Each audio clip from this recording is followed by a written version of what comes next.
Hi hello ನಮಸ್ತೆ welcome to my YouTube channel. ಎಲ್ಲರೂ ಹೇಗಿದ್ದೀರಾ? ಎಲ್ಲರೂ ತುಂಬ ಚೆನ್ನಾಗಿದ್ದೀರಾ ಅಂತ ಅಂದ್ಕೊಂಡೆ ನೋಡಿರಿ. ನಾವು ಕೂಡ ಸೂಪರ್ ಆಗಿದ್ದೀವಿ ನೋಡಿರಿ ಸ್ನೇಹಿತರೆ. ನಾನಂತೂ ಇವತ್ತು ಹಸಿ ತೆಂಗಿನಕಾಯಿನ ಬಳಸಿ ಸೋಯಾಬೀನ್ ಪಲ್ಯ ನಮ್ಮ ಮನೆಯೊಳಗೆ ಯಾವ ರೀತಿ ಮಾಡ್ತೀವಿ ಅಂತ ನಾನು ನಿಮ್ಗೆ ಶೇರ್ ಮಾಡ್ಕೊತೀನಿ. ಬರೀ ಇವಾಗ ಹಸಿ ತೆಂಗಿನಕಾಯಿನ ಬಳಸಿ ಸೋಯಾಬೀನ್ ಪಲ್ಯ ಯಾವ ರೀತಿ ಮಾಡೋದು ಅಂತ ನೋಡ್ಕೊಂಡು ಬರೋಣ. ಇದೇ ನೋಡ್ತಾ ಇರೋರು ಎಲ್ಲರಿಗೂ ಕೂಡ ಥ್ಯಾಂಕ್ ಯು. ಬರೀ ಇವಾಗ ತಡ ಮಾಡಿದೆ ಹೋಗಿ ನೋಡ್ಕೊಂಡು ಬರೋಣ. ನೋಡ್ರಿ, ಇಲ್ಲಿ ನಾನು ಸೋಯಾಬೀನ್ ತೊಗೊಂಡಿನಿ. ಸೋಯಾಬೀನ್ನ ನಾನು ಮುಂಚೆನೇ ನೆನೆ ಹಾಕ್ಕೊಂಡಿದ್ದೆ ರೀ. ನೆನೆ ಹಾಕಿ ಇದರಲ್ಲಿರೋಂಥ ನೀರನ್ನು ಕೂಡ ನಾನು ಹಿಂಡಿ ತೆಗೆದೀನಿ ರೀ. ಇಲ್ಲಿ ನಾನು 2 ಪ್ಯಾಕೆಟ್ ಸೋಯಾಬೀನ್ನ ನೆನೆ ಹಾಕ್ಕೊಂಡಿದ್ದೆ ರೀ. 15 ರೂಪಾಯಿದು 2 ಪ್ಯಾಕೆಟ್ ಹಾಕ್ಕೊಂಡಿದ್ದೆ ರೀ. ನಾನು 2 ಪ್ಯಾಕೆಟ್ನ ನೆನೆ ಹಾಕ್ಕೊಂಡು ಮುಂಚೆನೇ ನೆನೆ ಹಾಕ್ಕೊಂಡಿದ್ದೆ ರೀ ನಾನು. ಯಾಕಪ್ಪ ಅಂದ್ರೆ ಅದು ತಣ್ಣೀರಾಗ ನೆನೆ ಹಾಕ್ಕೊಂಡೀನಿ ರೀ. ನಿಮ್ಗೆ ಅರ್ಜೆಂಟ್ ಬೇಕಪ್ಪ ಅಂತಂದ್ರೆ ಸ್ವಲ್ಪ ನೀರನ್ನ ಬಿಸಿ ಮಾಡಿ ಮುಂಚೆ ನೀರಲ್ಲಿ ಹಾಕಿದ್ರೆ ಸಾಕ್ರಿ, ಒಂದು 5 ನಿಮಿಷನಾಗ ರೆಡಿಯಾಗಿ ಹೋಗ್ತಾವೆ. ನಾನು ಟೈಮ್ ಇತ್ತಪ್ಪ ಅಂತಂದ್ರೆ ಮುಂಚೆನೇ ನೆನೆ ಹಾಕಿ ತೊಗೋಬೋದ್ರಿ. ಇದು ತಣ್ಣೀರೊಳಗೂ ಚೆನ್ನಾಗಿ ನೆಂದೈತ್ರಿ. ನೋಡ್ರಿ, ನಾನು ಇಲ್ಲಿ ತಣ್ಣೀರಾಗ ನೆನೆ ಹಾಕಿ ತೊಗೊಂಡಿದ್ದೀನಿ. ಚೆನ್ನಾಗಿ ನೆಂದೈತ್ರಿ. ಇದು ಟೈಮ್ ಇತ್ತಂತೇಳಿ ನಾನು ತಣ್ಣೀರೊಳಗೆ ಮುಂಚೆನೇ ನೆನೆ ಹಾಕೀನಿ ರೀ. ಮತ್ತು ಟೈಮ್ ಇರಲಿಲ್ಲ ಅಂದ್ರೆ ನೀವು ಬಿಸಿ ನೀರಾಗೂ ಬೇಗ ಮಾಡ್ಕೋಬೋದು ರೀ. ಇದು ನಾನು ಟೋಟಲಾಗಿ 2 ಪ್ಯಾಕೆಟ್ನ ನೆನೆ ಹಾಕ್ಕೊಂಡು ಹಿಂಡಿಬಿಟ್ಟು ಕೂಡ ತೊಗೊಂಡಿದ್ದೀನಿ ರೀ. ಇದಕ್ಕೆ ನಾನು ಏನು ತೊಗೊಂಡಿದ್ದೀನಪ್ಪ ಅಂದ್ರೆ ಇಲ್ಲಿ ಅರ್ಧ ಹೋಳು, ಒಂದು ತೆಂಗಿನಕಾಯಿದಾಗ ಅರ್ಧ ಹೋಳು ತೆಂಗಿನಕಾಯಿ ಅದು ಹಸಿದ್ರಿ. ನಾನಿಲ್ಲಿ ಮಿಕ್ಸಿ ಮಾಡ್ಕೊಂಡು ತೊಗೊಂಡು ಬಂದಿದ್ದೀನಿ. ಸಣ್ಣಗೆ ರುಬ್ಕೊಂಡೇನಿ ರೀ. ಬರೀ ಹಸಿ ತೆಂಗಿನಕಾಯಿ ಮಾತ್ರ ಹಾಕೀನಿ ರೀ. ಏನೂ ಹಾಕ್ಕೊಂಡಿಲ್ಲ. ಇದ್ರಾಗ ಖಾಲಿ ತೆಂಗಿನಕಾಯಿನ ರುಬ್ಬಿ ತೊಗೊಂಡೀನಿ ರೀ. ಇದು ನಾನು ಮುಂಚೆನೇ ರುಬ್ಬಿ ತೊಗೊಂಡೆ ರೀ. ಯಾಕಂದ್ರೆ ಇವತ್ತು ನಮ್ಮೂರಾಗಂತೂ ಕರೆಂಟ್ ಹೋಗೋದು ಬರೋದು ಮಾಡ್ತದೆ ರೀ. ಇವತ್ತಿನ ದಿನ ಜಾಸ್ತಿ ಕರೆಂಟ್ ಇಲ್ಲ. ಬೆಳಗ್ಗಿನ ಒಂದು 10 ಸತಿ ಹೋಯ್ತು ಬತ್ತು. ಹಾಗಾಗಿ ಮುಂಚೆನೇ ಕರೆಂಟ್ ಇದ್ದಾಗನೇ ನಾನು ರುಬ್ಬಿಟ್ಕೊಂಡೆ ಅದನ್ನು. ಇಲ್ಲಿ ಮೀಡಿಯಮ್ ಸೈಜ್ ಇರೋಂಥ ದೊಡ್ಡ 2 ಈರುಳ್ಳಿ ಸಣ್ಣಗೆ ಕಟ್ ಮಾಡ್ಕೊಂಡು ತೊಗೊಂಡೀನಿ ರೀ. ಇಲ್ಲಿ 1 ಟೊಮೊಟೊ ಕಟ್ ಮಾಡ್ಕೊಂಡು ತೊಗೊಂಡೀನಿ ರೀ. ಹಸಿ ಅಲ್ಲ ಮತ್ತು ಬೆಳ್ಳುಳ್ಳಿ ನಾನು ಇಲ್ಲಿ ಜಜ್ಜಿಬಿಟ್ಟು ತೊಗೊಂಡೀನಿ ರೀ. ಚಿಕ್ಕ ಸ್ಪೂನ್ ಇರುತ್ತೆ ನೋಡಿರಿ, ತಿಂಡಿ ತಿಂತೀವಿ ನೋಡಿರಿ, ಆ ಸ್ಪೂನಿಲೆ ಒಂದು ಅರ್ಧ ಸ್ಪೂನ್ ಆಗಷ್ಟು ನಾನು ಇಲ್ಲಿ ಚಿಕನ್ ಮಸಾಲನ ತೊಗೊಂಡಿದ್ದೀನಿ. ಮತ್ತು ಇಲ್ಲಿ ಒಂದು ಅರ್ಧ ಸ್ಪೂನ್ ಆಗಷ್ಟು ಚಕ್ಕೆನ ಜಜ್ಜಿಬಿಟ್ಟು ಪೌಡ್ರ್ ಮಾಡಿ ತೊಗೊಂಡೀನಿ ರೀ. ಹುರಿದಿಲ್ರಿ, ಹಸಿದೇ ಐತಿ ಅದು. ಆ ಚಕ್ಕೆ ನಾನು ಹುರ್ಕೊಂಡಿಲ್ಲ. ಇಲ್ಲಿ ಕೊತ್ತಂಬರಿ ಸೊಪ್ಪು ಮತ್ತು ಚಿಕ್ಕ ಸೈಜ್ ಆಲೂಗಡ್ಡೆ ರೀ. ಚಿಕ್ಕ ಸೈಜ್ ಆಲೂಗಡ್ಡಿನ ಈ ರೀತಿ ನಾನು ಕಟ್ ಮಾಡಿ ನೀರೊಳಗೆ ಹಾಕೊಂಡೀನಿ ರೀ. ಯಾಕಂದ್ರೆ ಕಪ್ಪಾಗಿಬಿಡುತ್ತಲ್ಲ ರೀ ಹಾಗೆ ಇಟ್ಟರೆ. ಹಾಗಾಗಿ ಚಿಕ್ಕ ಸೈಜು ಫುಲ್ ಆಲೂಗಡ್ಡೆನೂ ನಾನು ಕಟ್ ಮಾಡಿ ಇಟ್ಕೊಂಡೀನಿ. ಈ ಸೋಯಾಬೀನ್ ಏನು ನೆನೆ ಹಾಕಿದ್ದೀನಿ ನೋಡಿರಿ, ಇದು ನಾನು ಹಿಂಗೇ ತೊಗೊಳಲ್ರಿ. ಇದರೊಳಗೆ 2 ಪೀಸ್ ಮಾಡ್ಕೊತೀನಿ ರೀ. ಈ ರೀತಿ ನಾನು 2 ಪೀಸ್ ಮಾಡಿ ತೊಗೋತೀನಿ ರೀ. ಇಲ್ಲಾಂದ್ರೆ ತುಂಬ ದಪ್ಪ ಅನ್ನಿಸ್ತದೆ ರೀ. ಇದನ್ನು ನಾನು ಫಸ್ಟ್ 2 ಪೀಸಾಗಿ ಮಾಡಿ ತೊಗೊಂಬರ್ತೀನಿ ರೀ. ನೋಡಿರಿ, ನಾನು ಈ ರೀತಿ ಕಟ್ ಮಾಡಿ ತೊಗೊಂಡು ಬಂದೆ ನೋಡಿರಿ. ಒಂದ್ರಾಗ 2 ಪೀಸಾಗಿ ಮಾಡ್ಕೊಂಡು ತೊಗೊಂಡು ಬಂದೀನಿ ರೀ. ಈ ರೀತಿ ಮಾಡಿದೆ ಅಂದ್ರೆ ಚೆನ್ನಾಗಿರುತ್ತೆ ರೀ. ಇಲ್ಲಾಂದ್ರೆ ತುಂಬ ದಪ್ಪ ಆಗಿಬಿಡ್ತದೆ ರೀ. ಹಾಗಾಗಿ ನಾನು ಇದನ್ನು 2 ಪೀಸಾಗಿ ಮಾಡ್ಕೊಂಡೀನಿ. ಇಲ್ಲಪ್ಪ ಅಂದ್ರೆ ಹಾಗೇನೂ ಕೂಡ ಹಾಕೋಬೋದು ರೀ. ಇವಾಗ ಇದು ಅಂತೆಲ್ಲ ರೆಡಿ ಆಯ್ತು ನೋಡಿರಿ. ಇವಾಗ ಒಗ್ಗರಣೆ ಮಾಡಂಬರ್ರಿ ಸ್ನೇಹಿತರೆ. ನೋಡಿರಿ, ಇವಾಗ ಸ್ವಲ್ಪ ಎಣ್ಣೆ ಬಿಸಿ ಆಗೈತಿ. ನಾನು ಬೆಳ್ಳುಳ್ಳಿ ಮತ್ತು ಹಸಿ ಎಲ್ಲ ಜಜ್ಜಿ ತೊಗೊಂಡಿದ್ದೆ ನೋಡಿರಿ, ಅದನ್ನು ಹಾಕೊಳಕತ್ತೀನಿ. ಇದು ಹಾಕೊಂಡ ನಂತರ ನಾನು ಚಕ್ಕಿನ ಕುಟ್ಟಿ ತೊಗೊಂಡಿದ್ದೆ ನೋಡಿರಿ, ಒಂದು ಅರ್ಧ ಸ್ಪೂನಷ್ಟು ಚಿಕ್ಕ ಸ್ಪೂನಿಂದ ಅದು ಹಾಕೊಳಕತ್ತೀನಿ. ಇವಾಗ ಇಲ್ಲಿ ಚಿಕನ್ ಮಸಾಲ ಹಾಕ್ಕೊಂಡಿದ್ವಿ. ಚಿಕನ್ ಮಸಾಲ ಹಾಕೊಂಡ ನಂತರ ಇದಕ್ಕೆ ನಾವು ಸ್ವಲ್ಪ ತಿರುಗಿಬಿಡೋಣ. ಈ ರೀತಿ ತಿರುವಿ ನಾನು ಇವಾಗ ಈರುಳ್ಳಿನೂ ಸೇರಿಸ್ಕೊಂಡ್ಬಿಡ್ತೀನಿ ನೋಡಿರಿ. ಇಲ್ಲಿ ಫಸ್ಟ್ ನಾನಿಲ್ಲಿ ಈರುಳ್ಳಿನ ಹಾಕ್ಕೊಂಡೀನಿ. ಈ ಈರುಳ್ಳಿನ ಚೆನ್ನಾಗಿ ಸ್ವಲ್ಪ ಕಲರ್ ಚೇಂಜ್ ಆಗೋ ತನಕ ನಾವು ಇದನ್ನು ಫ್ರೈ ಮಾಡ್ಕೋಬೇಕಾಗ್ತದೆ ರೀ. ಇದು ನಾನು ಕಲರ್ ಚೇಂಜ್ ಆಗೋ ತನಕ ಫ್ರೈ ಮಾಡ್ಕೊತೀನಿ ರೀ. ನೋಡಿರಿ, ಇವಾಗ ಈರುಳ್ಳಿ ಕಲರ ಒಂದು ಸ್ವಲ್ಪ ಚೇಂಜ್ ಆಗೈತಿ ಸ್ನೇಹಿತರೆ. ನಾನು ಇವಾಗ ಇದಕ್ಕೆ ಕಟ್ ಮಾಡಿ ಇಟ್ಟಿರುವಂಥ ಆಲೂಗಡ್ಡಿನ ಹಾಕ್ಕೊಳಕತ್ತೀನಿ. ನೀರೊಳಗೆ ಇಟ್ಟಿದ್ದು ನೋಡಿರಿ, ಆ ಆಲೂಗಡ್ಡಿನ ಹಾಕ್ಕೊಳಕತ್ತೀನಿ ರೀ. ಇದರಲ್ಲಿ ಮುಂಚೆನೇ ನೆನೆ ಹಾಕಿದ್ದು ನೋಡಿರಿ, ಆ ಆಲೂಗಡ್ಡಿನೂ ಹಾಕ್ಕೊಂಡೆ ನೋಡಿರಿ. ಇವಾಗ ಈ ಆಲೂಗಡ್ಡೆ ಹಾಕ್ಕೊಂಡು ಬಳಕ ಒಂದು ಸ್ವಲ್ಪ ಇದನ್ನು ಫ್ರೈ ಮಾಡ್ಕೊಳಮತ್ರಿ. ಇವಾಗ ನಾನು ಆಲೂಗಡ್ಡೆನೂ ಕೂಡ ಒಂದು ಸ್ವಲ್ಪ ಫ್ರೈ ಮಾಡ್ಕೊಂಡೇನಿ ರೀ. ಇಲ್ಲಿ ಟೊಮೊಟೊ ಕಟ್ ಮಾಡಿ ಇಟ್ಕೊಂಡೇನಿ ನೋಡಿರಿ, ಟೊಮೊಟೊನ ಹಾಕ್ಕೊಳಕತ್ತೀನಿ ರೀ. ಈ ಟೊಮೊಟೊ ಹಾಕ್ಕೊಂಡು ಕೂಡ ಒಂದು ಸ್ವಲ್ಪ ಫ್ರೈ ಮಾಡ್ಕೊಳಮ್ರಿ. ಸಖತ್ತಾಗಿ ಘಮ ಬರಕತ್ತದ ನೋಡಿರಿ. ಯಾಕಂದ್ರೆ ನಾವು ಎಣ್ಣೆ ಒಳಗೆ ಚಿಕನ್ ಮಸಾಲ ಮತ್ತು ಚಕ್ಕಿ ಕುಟ್ಬಿಟ್ಟು ಹಾಕ್ಕೊಂಡಿವಲ್ರಿ, ಘಮ ಅಂತೂ ಸಖತ್ತಾಗಿ ಬರಕತ್ತದ. ಫಸ್ಟ್ ಎಣ್ಣೆ ಒಳಗೆ ಹಾಕ್ಕೋಬೇಕ್ರಿ, ಚೆಂದ ಘಮ ಬರುತ್ತೆ ಮತ್ತು ಟೇಸ್ಟ್ನು ಕೂಡ ಚೆನ್ನಾಗಿ ಆಗ್ತದೆ ರೀ. ನೋಡಿರಿ, ಇಲ್ಲಿ ನಾನು ಟೊಮೊಟೊ ಒಂದು ಸ್ವಲ್ಪ ಮೆತ್ತ ಮಾಡಿ ತೊಗೋತೀನಿ ನೋಡಿರಿ. ಇಲ್ಲಿ ಟೊಮೆಟೊನೂ ಕೂಡ ಸ್ವಲ್ಪ ಮೆತ್ತಗಾಯಿತು. ಇವಾಗ ಇದಕ್ಕೆ ನಾನು ಸ್ವಲ್ಪ ಅರಿಶಿಣನ ಸೇರಿಸ್ಕೊಳ್ಳಂಬ್ರಿ. ಒಂದು ಚಿಕ್ಕಿಯಷ್ಟು ಅರಿಶಿಣನ ಸೇರಿಸ್ಕೊಳಕತ್ತೀನಿ ಮತ್ತು ರುಚಿಗೆ ತಕ್ಕಷ್ಟು ಉಪ್ಪನ್ನು ಹಾಕ್ಕೊಳಮತ್ರಿ. ಉಪ್ಪನ್ನು ಹಾಕ್ಕೊಳಕತ್ತೀನಿ ರೀ ನಾನು ಇವಾಗ.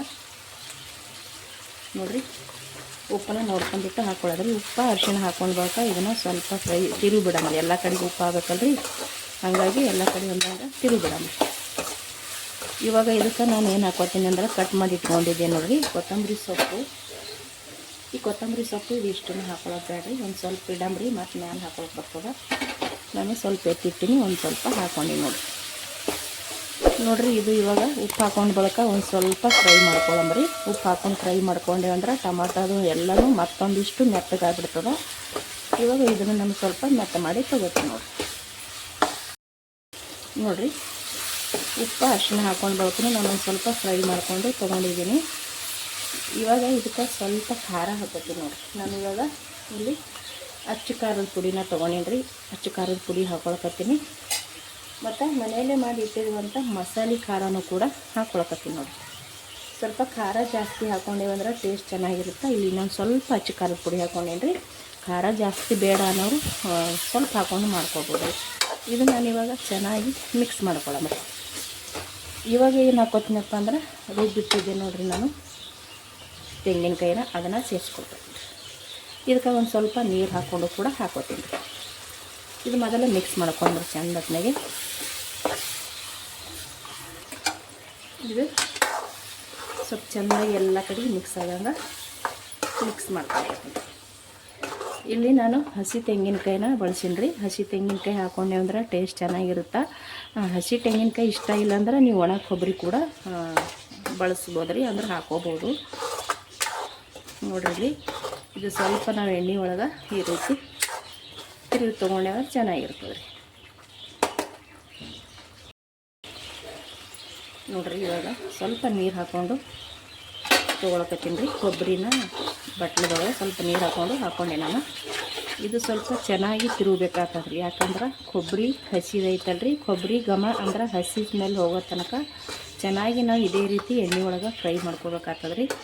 ನಾನು ಒಂದು ಸ್ವಲ್ಪ ಇದೇ ರೀತಿ ಫ್ರೈ ಮಾಡಿ ತೊಗೋತೀನಿ ನೋಡ್ರಿ. ಇಲ್ಲಿ ಚೆನ್ನಾಗಿ ನಾನು ಇದನ್ನು ಕುದಿಸ್ಕೊಂಡು ತೊಗೊಂಡೀನಿ ರೀ. ನಾವು ಎಷ್ಟು ಚೆಂದ ಕುದಿಸ್ತೀವಿ ಅಷ್ಟು ಚೆನ್ನಾಗಿ ಎಣ್ಣೆ ಬಿಡ್ತದ್ರಿ. ಇದು ನೋಡ್ತಾ ಇರ್ಬೋದು ರೀ, ಸೈಡಿಗೆಲ್ಲ ಎಣ್ಣೆ ಎಷ್ಟು ಚೆಂದ ಬಿಟ್ಟದ. ಒಂದು ಸ್ವಲ್ಪ ಕುದಿಸ್ಕೋಬೇಕು ಅಷ್ಟೇ. ಗ್ಯಾಸ್ನ ಮೀಡಿಯಮ್ನಾಗ ಇಟ್ಟೆ ಕುದಿಸ್ಕೋಬೇಕು ರೀ. ಇದಕ್ಕೆ ಜಾಸ್ತಿ ನೀರನ್ನು ಕೂಡ ಸೇರಿಸಂಗಿಲ್ಲ. ಮತ್ತು ಸ್ನೇಹಿತರೆ, ಇನ್ನೊಂದು ಏನಪ್ಪ ಅಂದ್ರೆ ಹಸಿ ತೆಂಗಿನಕಾಯಿದು ಘಮ ಅಂದ್ರೆ ಹಸಿದು ಸ್ಮೆಲ್ ಹೋಗೋ ತನಕ, ಕೊಬ್ಬರಿದು ಸ್ಮೆಲ್ ಹೋಗೋ ತನಕ ನಾವು ಇದನ್ನು ಕುದಿಸ್ಕೋಬೇಕು ರೀ. ಟೇಸ್ಟ್ ಚೆನ್ನಾಗಿರುತ್ತೆ. ನಾವು ಹಾಗೇನೆ ಹಾಕ್ಕೊಂಡೇವೆ ಅಂದ್ರೆ ಅಷ್ಟೊಂದು ಟೇಸ್ಟ್ ಬರೋಂಗಿಲ್ಲ ರೀ, ಯಾಕಂದ್ರೆ ಹಸಿ ಕೊಬ್ಬರಿ ಇರ್ತದಲ್ಲ ರೀ. ಅದಕ್ಕೆ ನೀವು ಒಂದು ವೇಳೆ ಹಸಿದು ಇಷ್ಟ ಇಲ್ಲಂದ್ರೆ ಒಣದು ಹಾಕ್ಕೊಂಡ್ರಪ್ಪ ಅಂದ್ರೆ ಸ್ವಲ್ಪ ಒಣದು ಕೊಬ್ಬರಿ ಫ್ರೈ ಮಾಡ್ಕೊಳ್ಳೋದ್ರಿ. ಎಣ್ಣೆ ಒಳಗೆ ಫ್ರೈ ಮಾಡ್ಕೊಂಡು ಹಾಕೋಬೋದು ನೋಡಿರಿ, ಅದು ಕೂಡ ಟೇಸ್ಟ್ ಚೆನ್ನಾಗಿರುತ್ತೆ. ಇಲ್ಲಿ ನಾನು ಹಸಿದನ್ನ ಬಳಸಿ ಮಾಡಾಕತ್ತೀನಿ ರೀ. ಒಂದೊಂದು ಥರ ಟೇಸ್ಟ್ ಬೇರೆ ಬೇರೆ ಆಗುತ್ತೆ. ಹಸಿ ಕೊಬ್ಬರಿದು ಮತ್ತು ಒಣ ಕೊಬ್ಬರಿದು ಕೂಡ ಟೇಸ್ಟ್ ಡಿಫ್ರೆಂಟ್ ಆಗಿರ್ತದೆ ರೀ ನೋಡಿರಿ. ಇದನ್ನು ಚೆನ್ನಾಗಿ ನಾನು ಕುದಿಸಿ ತೊಗೊಂಡೆ ನೋಡಿರಿ. ಇವಾಗ ನಾನು ಇದಕ್ಕೆ ಸೋಯಾಬೀನ್ನ ತೊಗೊಂಡಿದ್ದೆ ನೋಡಿರಿ, ಕಟ್ ಮಾಡಿ ಅಂದರೆ ಸಣ್ಣ ಪೀಸ್ಗಳು ಮಾಡಿ ತೊಗೊಂಡೆ ನೋಡಿರಿ. ಚೆನ್ನಾಗಿ ಇದನ್ನು ತಿರುವಿ ತೊಗೊತೀನಿ ರೀ ಎಲ್ಲ ಕಡೆ ಹೊಂದಂಗೆ, ಅಂದ್ರೆ ಎಲ್ಲ ಸೋಯಾಬೀನ್ಗೆ ಮಸಾಲೆ ಹತ್ಬೇಕು ರೀ. ಹಂಗೆ ನಾವು ಇದನ್ನು ತಿರುವಿ ತೊಗೋಬೇಕು ನೋಡಿರಿ. ಇದು ಕಂಪ್ಲೀಟಾಗಿ ನಾನು ಇದನ್ನು ತಿರುವಿ ತೊಗೋತೀನಿ ನೋಡಿರಿ. ಇದು ನಾನು ಚೆನ್ನಾಗಿ ಮಿಕ್ಸ್ ಮಾಡ್ಕೊಂಡೆ ರೀ ಎಲ್ಲ ಕಡೆಗೆ. ಇವಾಗ ಮಿಕ್ಸ್ ಮಾಡಿಕೊಂಡು ಒಂದು ಸ್ವಲ್ಪ ಇದನ್ನು ಮುಚ್ಚಿಬಿಟ್ಟು ಉಮ್ಮಗೈಸಿ ತೊಗೋಬೇಕಾಗ್ತದೆ ರೀ. ಅಂದರೆ ಗ್ಯಾಸ್ನ ಮೀಡಿಯಮ್ನಾಗೆ ಇಟ್ಟು ಬೇಯಿಸ್ಕೋರಿ. ಇದಕ್ಕೆ ನಾನು ನೀರಂತೂ ಏನು ಸೇರಿಸ್ತಾ ಇಲ್ಲರಿ. ಇಲ್ಲಿ ಇದೇ ರೀತಿ ಮಾಡಕತ್ತೀನಿ.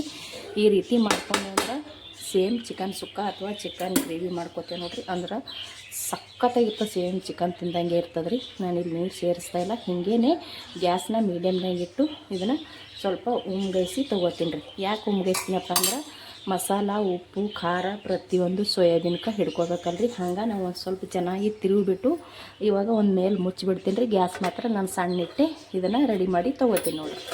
ಒಂದು 5 ನಿಮಿಷ ಉಮ್ಗೈಸ್ಕೊಂಡ್ರೆ ಸಾಕು ನೋಡಿರಿ. ಇದು ಇವಾಗ ಸಖತ್ತಾಗಿ ರೆಡಿ ಆಯಿತು ಸ್ನೇಹಿತರೆ. ಇದು ಹೆಂಗೆ ಬರಕತ್ತದ ಅಂದ್ರೆ ನಾವು ಚಿಕನ್ನ ಡ್ರೈ ಮಾಡ್ಕೋತೇವೆ ನೋಡಿರಿ. ಅದೇ ರೀತಿ ಘಮ ಬರಕತ್ತದ. ಅದರ ಬೇರೆ ಹಸಿ ತೆಂಗಿನಕಾಯಿನ ಬಳಸಿವಲ್ರಿ, ಸಖತ್ತಾಗಿರುತ್ತೆ. ನೋಡಿರಿ ನಾವು ಗ್ಯಾಸ್ನ ಸಣ್ಣ ಇಟ್ಟೆ ಇಲ್ಲಿ ರೆಡಿ ಮಾಡ್ಕೋಬೇಕ್ರಿ, ಇಲ್ಲಾಂದ್ರೆ ತಳ ಹಿಡಿದು ಬಿಡ್ತದೆ. ಅದಕ್ಕೆ ನಾನು ಸಣ್ಣ ಇಟ್ಟೆ ರೆಡಿ ಮಾಡ್ಕೊಂಡಿನಿ. ಸ್ವಲ್ಪನೂ ತಳ ಹಿಡಿದಿಲ್ಲ ನೋಡಿರಿ.